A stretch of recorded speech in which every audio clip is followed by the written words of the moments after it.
നമുക്കൊപ്പം കാസർഗോഡിന്റെ പ്രിയപ്പെട്ട ഉണ്ണിച്ച. നമസ്കാരം. Good morning. Good morning. Good morning. നല്ല ആത്മവിശ്വാസത്തിലാണല്ലോ. തീർച്ചയായിട്ടും.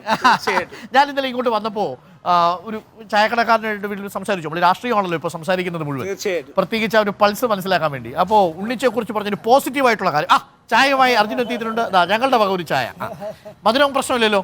മധുരം പ്രശ്നമാണ്. ഒരു നേരം മധുരം കഴിച്ച് ചാകുന്ന ചത്തോട്ടെ. അപ്പോൾ ആ ചായക്കടക്കാരൻ പറഞ്ഞൊരു കാര്യം, MPയെ ഞങ്ങൾക്ക് മണ്ഡലത്തിൽ കാണാൻ കഴിഞ്ഞു എന്നുള്ളതാണ്. അത് വളരെ പ്രധാനപ്പെട്ട ഒരു കാര്യം. ഞാൻ പൊഴുത്താൻ പറഞ്ഞതല്ല, കാരണം നമ്മളങ്ങനെ പൊഴുത്തുന്നൊരു ശീലമില്ല. പക്ഷേ പറഞ്ഞൊരു കാര്യം നേരിട്ട് അറിയിച്ചേക്കാം എന്ന് കരുതി. കാസർഗോഡ് മണ്ഡലത്തിൽ MPയെ കാണാൻ സാധിച്ചിട്ടുണ്ട്. പല കാര്യങ്ങളിലും MP ഇടപെട്ടിട്ടുണ്ട്. പ്രത്യേകിച്ച് എയിംസ് അടക്കമുള്ള വിഷയങ്ങളിൽ ശക്തമായ ഒരു നിലപാട് രാജ്ഭവൻ ഉണ്ണിത്താൻ ഉണ്ടായിരുന്നു. അപ്പോൾ അതിനൊരു അഭിനന്ദനം ആദ്യമേ അറിയിക്കുന്നു, സന്തോഷത്തോടുകൂടി. അല്ല, 1952 ഇന്ത്യയുടെ പാർലമെന്റിൽ അന്നത്തെ പ്രധാനമന്ത്രിയായ ജവഹർലാൽ നെഹ്റുവിനെ AK ഗോപാലൻ വെല്ലുവിളിച്ചൊരു മണ്ഡലമാണ് കാസർഗോഡ്.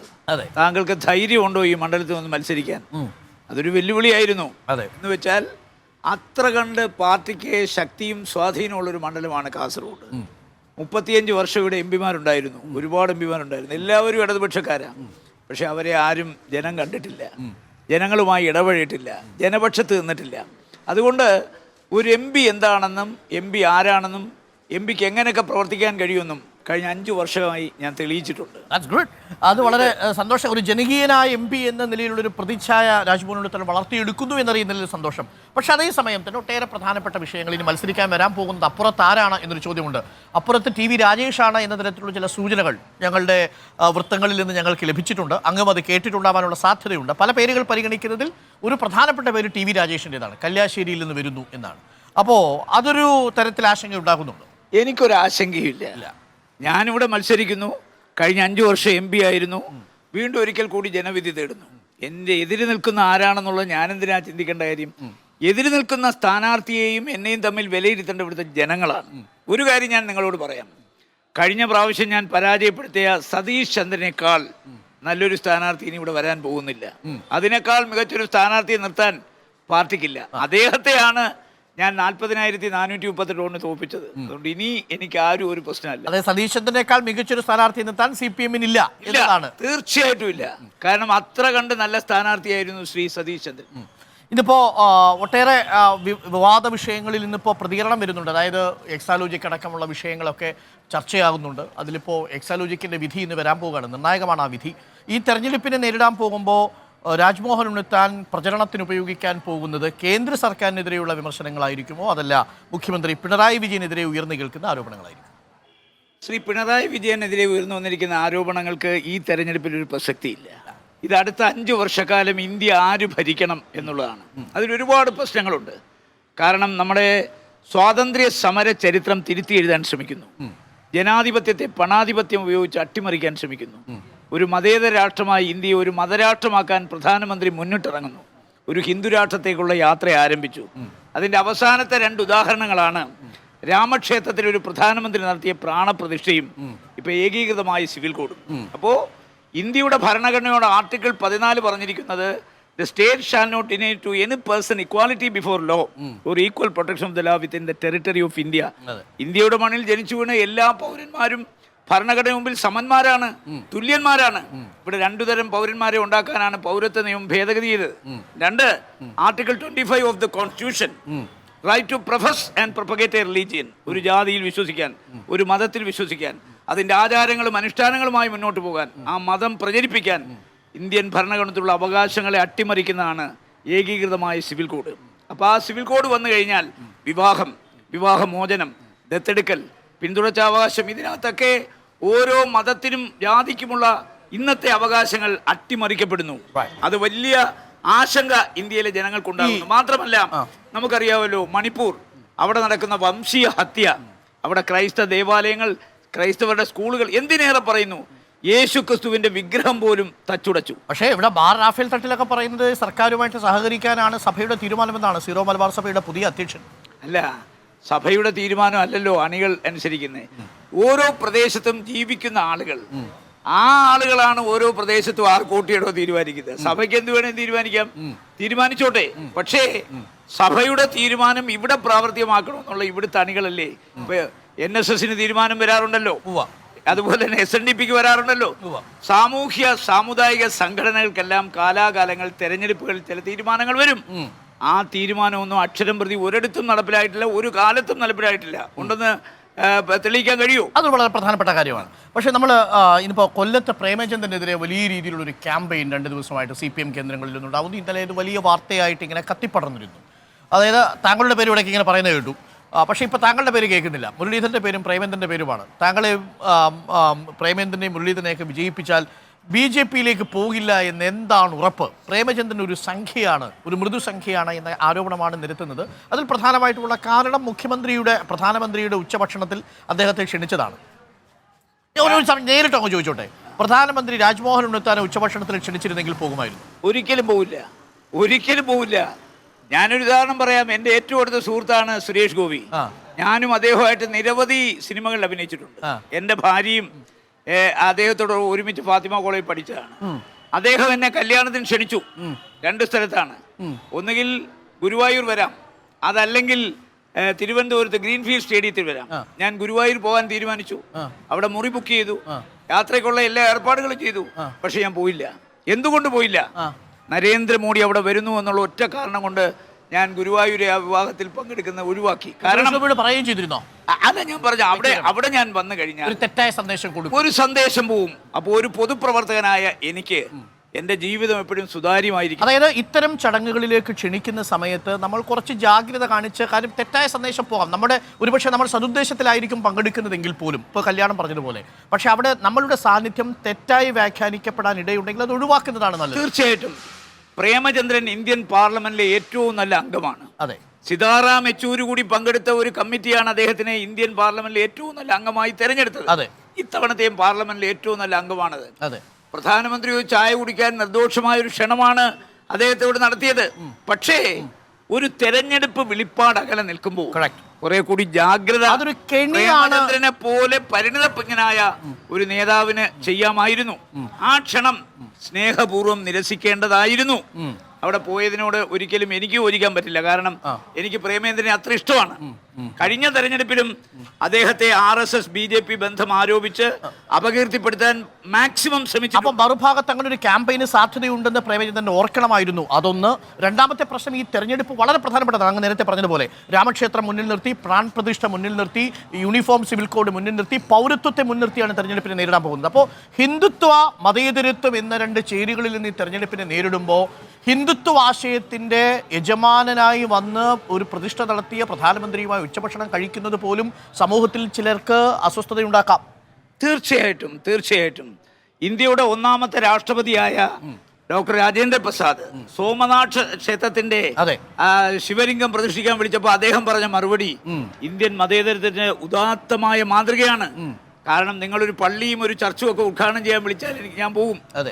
ഇന്ത്യ ഒരു മതേതര രാഷ്ട്രമാണ്. ഇവിടെ നമ്മൾ ഈ പറഞ്ഞ മതസ്വാതന്ത്ര്യം എല്ലാവർക്കും ഉണ്ട്. ഇഷ്ടമുള്ള ദൈവത്തെ ആർക്ക് വേണേലും ആരാധിക്കാം, ആരാധിക്കാതിരിക്കാം. പക്ഷേ ഒരു പൗരന്റെ മൗലികമായ അവകാശത്തിൽ കൈയെടുത്താൻ പാടില്ല. ഞാൻ താങ്കൾ ചോദിച്ചല്ലോ, എന്നെ സംബന്ധിച്ചിടത്തോളം അടുത്ത തെരഞ്ഞെടുപ്പിൽ അമിത്ഷായെ മാറ്റി രാജ്മോഹൻ ഉണ്ണിത്താനെ ഇന്ത്യയുടെ ആഭ്യന്തരമന്ത്രിയാക്കാമെന്ന് BJP പറഞ്ഞാൽ ഒറ്റ ചവിട്ടിയാൻ കൊടുക്കും ആ തീരുമാനത്തെ. ഒരിക്കലും അതിന്റെ പുറകിലൊന്നും ഞാൻ പോവില്ല. മരിക്കുന്നത് വരെ ഒരു മതേതര വിശ്വാസിയായി, ഒരു കോൺഗ്രസ്സുകാരനായി ജീവിക്കണമെന്നാണ് എൻ്റെ ആഗ്രഹം. ഞാൻ മരിക്കുമ്പോൾ ഒരു കോൺഗ്രസിന്റെ പതാക എൻ്റെ ശരീരത്തിൽ വീഴണം, വീണിരിക്കും. ആരും ഇട്ടില്ലെങ്കിൽ എൻ്റെ മക്കളെങ്കിലും ഇടും, എനിക്ക് ഉറപ്പാ. അതുകൊണ്ട് എന്നെ സംബന്ധിച്ചിടത്തോളം ഞാൻ വളരെ ജാഗ്രതയോടുകൂടിയാണ് നിൽക്കുന്നത്. കാരണം രാജ്മോഹൻ ഉണ്ണിത്താൻ്റെ ഈ സ്റ്റേറ്റ്മെന്റ് കോൺഗ്രസ് പ്രവർത്തകരെ സംബന്ധിച്ച് വലിയ ആത്മവിശ്വാസം ഉണ്ടാക്കും. ഞാനിത് പറയാനുള്ള കാരണം, നമ്മളിത് സംസാരിക്കുന്ന സമയത്ത് കമൽനാഥ് BJPയിലേക്കുള്ള യാത്രയുടെ മധ്യത്തിലാണ്. മകന് ചിന്ദ്വാര ലോക്സഭാ സീറ്റ് കിട്ടുമോ എന്നൊരാശങ്കയിലാണ്. ഇപ്പോൾ കൊടുക്കുമെന്ന് പറഞ്ഞാൽ, കേന്ദ്ര സഹമന്ത്രിയാക്കുമെന്ന് പറഞ്ഞാൽ പോകും. ആ ഘട്ടത്തിലാണ് താങ്കൾ പറയുന്നത്, താങ്കളെ യൂണിയൻ കേന്ദ്രമന്ത്രിയാക്കാമെന്ന് വാഗ്ദാനം നൽകിയാൽ പോലും ഒരൊറ്റ ചവിട്ടിട്ട് കൊടുക്കും എന്ന് പറയാനുള്ള കരുത്ത് താങ്കൾ കാണിച്ചു എന്നത് വളരെ പ്രധാനപ്പെട്ട കാര്യമാണ്. അത് പാർട്ടി പ്രവർത്തകർക്ക് ആവേശം കൊടുക്കുകയും ചെയ്യും. പക്ഷെ അങ്ങനെ പറയാനുള്ള കരുത്ത് പല കോൺഗ്രസ് നേതാക്കൾക്കും ഇല്ലാതെ പോകുന്നുണ്ടോ രാജ്മോഹൻ? താങ്കൾ ഇപ്പോൾ എന്നോട് ചോദിച്ച ചോദ്യം കമൽനാഥിനെ കുറിച്ചാണ്. അതെ, കമൽനാഥിന്റെ രാഷ്ട്രീയമായ ഒരു പാരമ്പര്യം പൈതൃകം എടുത്തു നോക്കി. ഇന്ത്യൻ നാഷണൽ കോൺഗ്രസിനെ കൊണ്ട് ഈ പ്രായത്തിൽ അയാൾ നേടാത്ത എന്താണുള്ളത്? നോക്കൂ, ജഗദീഷ് എത്ര നേട്ടം നടത്തിയിട്ട് NDA ക്യാമ്പിലേക്ക് പോകുന്നു. പോയിട്ട് ഈ നമ്മുടെ രാജ്യത്ത് കുറെ ആയാറാം ഗേറാം രാഷ്ട്രീയ നേതാക്കന്മാരുണ്ട്. അവരവസരവാദികളാണ്, സ്ഥാനമോഹികളാണ്. സ്ഥാനം എവിടെ കൊടുക്കുന്നു ആ സ്ഥാനം കൊടുക്കുന്ന സ്ഥലത്തേക്ക് പോകും. അവർക്ക് പ്രത്യയശാസ്ത്രമായ കൂറില്ല, വിധേയത്വമില്ല, പ്രതിബദ്ധതയില്ല. അവരൊക്കെ അപ്പപ്പ കാണുന്നവനെ അപ്പനെന്ന് വിളിക്കുന്ന ക്യാരക്ടറുള്ള ആളുകളാണ്. അത്തരം ആളുകളാണ് ഇവിടുന്ന് അങ്ങോട്ട് പോകുന്നത്, അവിടുന്ന് ഇങ്ങോട്ട് വരുന്നത്. അങ്ങോട്ട് പോകുന്നവരെ പറഞ്ഞു വിടണം, ഇങ്ങോട്ട് വരുന്നവരെ സ്വീകരിക്കാൻ പാടില്ല. അത് വളരെ ശ്രദ്ധേയമായ നിരീക്ഷണമാണ്. അതായത് താങ്കൾ പറഞ്ഞു വരുന്നത് ഇത്രയേ ഉള്ളൂ. ഇനിയിപ്പോൾ 400 സീറ്റുകളൊക്കെ നേടി പ്രധാനമന്ത്രി പറഞ്ഞതുപോലെ അബ് കി ബാർ 400 എന്നാണല്ലോ, ആ 400 സീറ്റൊക്കെ നേടി BJP NDA അധികാരത്തിൽ വന്നാലും പ്രതിപക്ഷത്തിരിക്കാനാണെങ്കിലും കാസർഗോഡ് നിന്നും അന്തസ്സായിട്ട് ഞാൻ പ്രതിപക്ഷത്തിരിക്കും, ഈ മതേതരത്വത്തിന് വേണ്ടി എൻ്റെ ശ്വാസം നിലയ്ക്കുന്നത് വരെയും പോരാടും. അതാണോ തീരുമാനം? അതായത് ഭരണപക്ഷം എപ്പോഴും ബുദ്ധിമുട്ടുണ്ടാകുന്നത് അധികാരമില്ലെങ്കിൽ ഒരു ജനപ്രതിനിധിക്ക് പിടിച്ചേക്കുക ബുദ്ധിമുട്ടാണല്ലോ, അങ്ങനെ ഒരു തോന്നലുണ്ട്. പക്ഷെ താങ്കൾ ഇനി ഇരിക്കാൻ പോകുന്നത് ഒരുപക്ഷെ പ്രതിപക്ഷത്താണെങ്കിൽ പോലും അതിനുള്ള ആത്മവിശ്വാസമുണ്ട്. എൻ്റെ രാഷ്ട്രീയത്തിൽ ജീവിതത്തിൽ ഇന്നുവരെ ഞാൻ അധികാരത്തിൽ വന്നിട്ടില്ലല്ലോ. 68-ൽ രാഷ്ട്രീയ പ്രവർത്തനം ആരംഭിച്ച എനിക്കൊരു പാർലമെന്റ് അംഗമാകാൻ ഭാഗ്യം തന്ന ഈ കാസർഗോട്ടുകാരാണ്. അതുകൊണ്ടാണ് ഈ കാസർഗോട്ടുകാരെ വിട്ട് ഒരു കാര്യത്തിന് ഞാനില്ല. എൻ്റെ മനസ്സിന്റെ ക്യാൻവാസ് നിറച്ച് കാസർഗോട്ടുകാരാണ്. ഇന്ത്യൻ പാർലമെന്റിൽ അടുത്ത തവണ 5 പേരുണ്ടെങ്കിൽ ആ 5-ൽ ഒരാളായിട്ട് അവസാന ശ്വാസം വരെ ഈ വർഗീയവാദികൾക്കെതിരായി, ഫാസിസ്റ്റ് ശക്തികൾക്കെതിരായി എൻ്റെ ശ്വാസം അവസാനിക്കുന്നവരെ ഞാൻ പോരാടും. അരുൺ, ഒരു കാര്യം അറിയാവോ? കഴിഞ്ഞ തവണ എന്നെ പാർലമെന്റിൽ സസ്പെൻഡ് ചെയ്തത് പൗരത്വ നിയമം ഭേദഗതി ചെയ്തതിനെതിരെ പാർലമെന്റിൽ നടത്തിയ പ്രകടനത്തിന്റെ പേരിലാണ്. രണ്ടാമത് എനിക്ക് വാണിംഗ് തന്നത് മണിപ്പൂർ ഇഷ്യൂ ആളി കത്തിച്ചതിന്റെ പേരിൽ സ്പീക്കർ എന്നെ വാൺ ചെയ്തു. മൂന്നാമത് പൗരത്വ ഈ പാർലമെന്റിൽ നടന്ന തീവ്രവാദി ആക്രമണത്തിൽ 146 MP-മാരെ സസ്പെൻഡ് ചെയ്തപ്പോ എന്നെ സസ്പെൻഡ് ചെയ്തു. ഞാൻ ഒരണു കട നരേന്ദ്രമോദിയെ പേടിക്കുന്ന ആളല്ല. തുമ്മിയാ തെറിക്കുന്ന മൂക്കാണെങ്കിൽ തുമ്മ തെറിച്ചു പോട്ടെ. നമുക്കൊരു പ്രിൻസിപ്പിൾ ഇല്ലേ? ഞാൻ 68-ൽ കോൺഗ്രസ്സുകാരനായി, മരിക്കുന്നവരെ കോൺഗ്രസ് ആയിരിക്കും. സ്ഥാനമോഹങ്ങളില്ല. ഓക്കെ, നമ്മൾ നേരത്തെ പറഞ്ഞു വന്നത് ആ ഒരു വളരെ ബോൾഡായ ഒരു സ്റ്റേറ്റ്മെന്റ് ആണ് രാവിലെ പ്രഭാതത്തിൽ നമ്മൾ കേട്ടത്. ഇന്ത്യയുടെ ആഭ്യന്തരമന്ത്രിയാക്കാമെന്ന് വാഗ്ദാനം തന്നാലും 25 കോടി തന്നാലോ? 25 അല്ല, 2500 കോടി തന്നാൽ ചവിട്ടി പോലക്കാരോട് ഞാൻ ചവിട്ടിക്കളയും. എനിക്ക് money is the creation of man, it will come and go. പണം നമ്മൾ ഉണ്ടാക്കുന്ന, നമ്മളെ ഒരിക്കലും പണം ഉണ്ടാക്കില്ല. ഓപ്പറേഷൻ ലോട്ടസിൽ വീഴില്ല എന്നതാണ് ഈ തെരഞ്ഞെടുപ്പ് മുന്നോട്ട് വയ്ക്കുന്നത്. ഞാൻ സ്ട്രെയിറ്റ് ആയിട്ട് ഒരു ചോദ്യം കൂടി ചോദിക്കണം. ഈ തെരഞ്ഞെടുപ്പിൽ അങ്ങ് നേരത്തെ പറഞ്ഞു, ഈ തെരഞ്ഞെടുപ്പിലെ പ്രധാനപ്പെട്ട പ്രചരണ വിഷയം മുഖ്യമന്ത്രി പിണറായി വിജയനോ ഇപ്പോൾ നമ്മൾ വാർത്തയിൽ കണ്ട എക്സാലോജിക്കോ അല്ല, പകരം കേന്ദ്ര സർക്കാരിൻ്റെ നയങ്ങളും ഒരു ഹിന്ദുത്വ അജണ്ടയുമാണ് ഈ തെരഞ്ഞെടുപ്പിലെ പ്രചരണ വിഷയം. അങ്ങനെയാണോ താങ്കൾ കണക്കാക്കുന്നത്? തീർച്ചയായിട്ടും, തീർച്ചയായിട്ടും. താങ്കൾ പിണറായിക്കെതിരെ സംസാരിക്കാൻ ഉദ്ദേശിക്കുന്നില്ല ഈ തെരഞ്ഞെടുപ്പിൽ? കേരളത്തിലെ മുഖ്യമന്ത്രി ഈ തെരഞ്ഞെടുപ്പിൽ ഒരു ചർച്ചാ വിഷയമല്ല. കേരളത്തിലെ ഗവൺമെന്റ് പ്രവർത്തനങ്ങളും ഒരു ചർച്ചാ വിഷയമല്ല. മാത്രമല്ല, ഞാൻ കാസർഗോട്ട് വന്നതിന് ശേഷം ഇവിടുത്തെ കമ്മ്യൂണിസ്റ്റുകാരെ ശരിക്കും മനസ്സിലാക്കിയിട്ടുണ്ട്. അവരെനിക്ക് നൽകിയ സ്നേഹം, വാത്സല്യം, സഹായം, സഹകരണം വളരെ വിലമതിക്കുന്നതാണ്. അതുകൊണ്ട് എൻ്റെ കൈ കൊണ്ടോ എൻ്റെ നാവ് കൊണ്ടോ കമ്മ്യൂണിസ്റ്റുകാർക്കെതിരെ ഞാൻ ഒന്നും പറഞ്ഞിട്ടുമില്ല, പറയത്തുമില്ല. അതായത് വളരെ വളരെ ശ്രദ്ധേയമായൊരു നിരീക്ഷണമാണ്. ഈ തെരഞ്ഞെടുപ്പിൽ കമ്മ്യൂണിസ്റ്റ് പാർട്ടിക്കെതിരെയോ കേരള സർക്കാരിനെതിരെയോ രാജ്മോഹൻ ഉണ്ണിത്താൻ സംസാരിക്കാൻ ഉദ്ദേശിക്കുന്നില്ല, പകരം നരേന്ദ്രമോദിക്കെതിരെ സംസാരിക്കും. തീർച്ചയായിട്ടും, തീർച്ചയായിട്ടും. കേരളത്തിന്റെ ഭരണം ചില സൂചനകളായി കണക്കാക്കാമോ? അല്ല, ഞാൻ പറഞ്ഞല്ലോ, കേരളത്തിന്റെ ഭരണം വിലയിരുത്താനുള്ള തെരഞ്ഞെടുപ്പ് ഇതല്ല. അത് അടുത്ത അസംബ്ലി തെരഞ്ഞെടുപ്പാണ്. ആ അസംബ്ലി തെരഞ്ഞെടുപ്പിൽ നമുക്ക് പിണറായി വിജയനെ കുറിച്ചും അദ്ദേഹത്തിന്റെ ചെയ്തികളെ കുറിച്ചും വിലയിരുത്താം. ഇവിടെ കഴിഞ്ഞ 10 വർഷമായി ഒരു ഗവൺമെന്റ് ഭരിക്കുന്നു. കാശ്മീരിന്റെ പ്രത്യേക പദവി എടുത്തു കളഞ്ഞു, മുത്തലാഖിനകത്ത് ക്രിമിനലൈസേഷൻ കൊണ്ടുവന്നു, വ്യക്തികളെ കൂടി UAPAയിൽ ഉൾപ്പെടുത്തി അവരുടെ സ്ഥാവര ജംഗമ വസ്തുക്കൾ കണ്ടുകെട്ടാൻ തീരുമാനിച്ചു. ചുരുക്കി പറഞ്ഞാൽ ഈ രാജ്യം ഒരു ഹിന്ദു രാഷ്ട്രത്തിലേക്ക് പൊയ്ക്കൊണ്ടിരിക്കുകയാണ്. മഹാത്മാഗാന്ധി വെടിയുണ്ടേറ്റ് പിഴഞ്ഞു വീണ് മരിച്ചത് ഈ രാജ്യത്ത് മതേതരത്വം അഭംഗുരം നിലനിർത്താനാണ്. ഈ രാജ്യം നേരിടുന്ന ഏറ്റവും വലിയ വെല്ലുവിളി നമ്മുടെ ഭരണഘടനയെ അട്ടിമറിക്കാൻ അധികാരത്തിന്റെ ഹൂങ്ക് ഉപയോഗിച്ച്, ധാർഷ്ട്യം ഉപയോഗിച്ച് നരേന്ദ്രമോദി ശ്രമിക്കുന്നു എന്നുള്ളതാണ്. അതിനിടയിൽ ഈ മറ്റു വിഷയങ്ങളെല്ലാം അപ്രസക്തമാണ്. അതാ ഞാൻ പറഞ്ഞത്. കേരള ഗവൺമെന്റിനെ കുറിച്ചോ ഗവൺമെന്റ് അഴിമതിയെ കുറിച്ചോ ഒന്നും അല്ല ഇവിടെ ചർച്ചാ വിഷയം.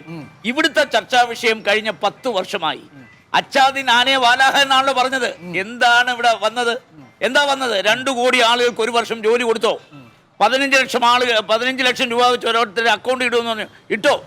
പറയട്ടെ, ഗ്യാസിന്റെ വില എത്രയാ? പെട്രോളിന്റെ വില എത്രയാ? മാത്രമല്ല, നമുക്കറിയാമല്ലോ, GST ആളുകളെ പിഴിഞ്ഞെടുക്കല്ലേ. കേന്ദ്രത്തിന്റെ ഈ സാമ്പത്തിക ഞെരുക്കത്തിനെതിരെ കേരളം ദില്ലി ചലോ എന്ന വലിയ സമരം സംഘടിപ്പിച്ചു.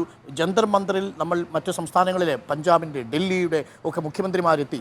താങ്കൾക്ക് താങ്കളുടെ മനസ്സുകൊണ്ട് ആ സമ്മേളനത്തിൽ പങ്കെടുക്കണമെന്ന് ആഗ്രഹം ഉണ്ടായിരുന്നില്ല? ഇത്രയും അധികം കേന്ദ്ര സർക്കാരിൻ്റെ ജനവിരുദ്ധ നയങ്ങൾക്കെതിരെ സംസ്ഥാന സർക്കാർ മറ്റ് സമാന മനസ്കരായിട്ടുള്ള നേതാക്കളെ കൂടി സംഘടിപ്പിച്ച് നടത്തിയ സെമിനാറിൽ. സ്റ്റേറ്റ് ക്വസ്റ്റ്യനാണ്. അല്ല, അത് രാഷ്ട്രീയമാണല്ലോ. ഞാൻ പറയാം, കഴിഞ്ഞ 5 വർഷക്കാലം പാർലമെൻറ്റിനകത്ത് ഞാൻ നടത്തിയുള്ള പ്രസംഗം എടുത്ത് പരിശോധിച്ചാൽ എല്ലാം കേന്ദ്രവിരുദ്ധമാണ്. കേരളത്തിന് കിട്ടുന്ന അവകാശങ്ങൾ ഒരു കാര്യം ഒഴിച്ച് അതിശക്തമായ നിലപാട് ഞാൻ സ്വീകരിച്ചിട്ടുണ്ട്. കേരളയിലെ വിഷയത്തിൽ മാത്രമേ ഞാൻ കേരള മുഖ്യമന്ത്രി വിളിച്ചു കൂട്ടുന്ന MP യോഗത്തിൽ സംസ്ഥാന ഗവൺമെന്റിന് കലവറയില്ലാത്ത പിന്തുണ കൊടുത്തൊരു MP ആണ് ഞാൻ. അത് മുഖ്യമന്ത്രിയോട് ചോദിച്ചാൽ അദ്ദേഹം പറയും. മനസ്സിലായില്ലോ എൻ്റെ നിലപാട് MP യോഗത്തിൽ. പിന്നെ ഇവിടെ ഇപ്പോൾ നമ്മൾക്ക് 57,000 കോടി രൂപയുടെ തർക്കമാണ് നടക്കുന്നത്. അതെ. അപ്പോൾ ഓരോ സംസ്ഥാനങ്ങൾക്കും കേന്ദ്ര ഗവൺമെന്റ് കടമെടുക്കാനുള്ള പരിധി നിശ്ചയിച്ചിട്ടുണ്ട്. ആ പരിധിക്കകത്ത് കിഫ്ബി വരുന്നില്ല, അതുപോലെ പെൻഷൻ ഫണ്ട് വരുന്നില്ല. അതെ. അതിന്റെ തിരിച്ചടവാരാ നടത്തേണ്ടത്? സംസ്ഥാന സർക്കാരാണ്. സംസ്ഥാന സർക്കാരല്ല, ജനങ്ങൾ. ജനങ്ങളുടെ കയ്യിൽ നിന്ന് പിരിച്ചെടുക്കുന്ന നികുതി പണം കൊണ്ട് വേണം കിഫ്ബിയുടെ അടവ് തീരാൻ. അതുകൊണ്ട് കേന്ദ്ര സർക്കാർ. അപ്പോ ഇവിടെ ഇപ്പൊ കേന്ദ്ര ഗവൺമെന്റ് എല്ലാ സംസ്ഥാനങ്ങൾക്കും കടമെടുപ്പിന് ഒരു പരിധി നിശ്ചയിച്ചിട്ടുണ്ട്. അതെ. ആ പരിധിക്ക് അകത്ത് കിഫ്ബി വരണം, പെൻഷൻ ഫണ്ട് വരണം. അതാണ് തർക്കം. അതിനകത്ത് വരവറിയാതെ ചെലവുകൾ ചെയ്താൽ പെരുവഴി ആധാരം എന്നൊരു ചൊല്ലുണ്ട്.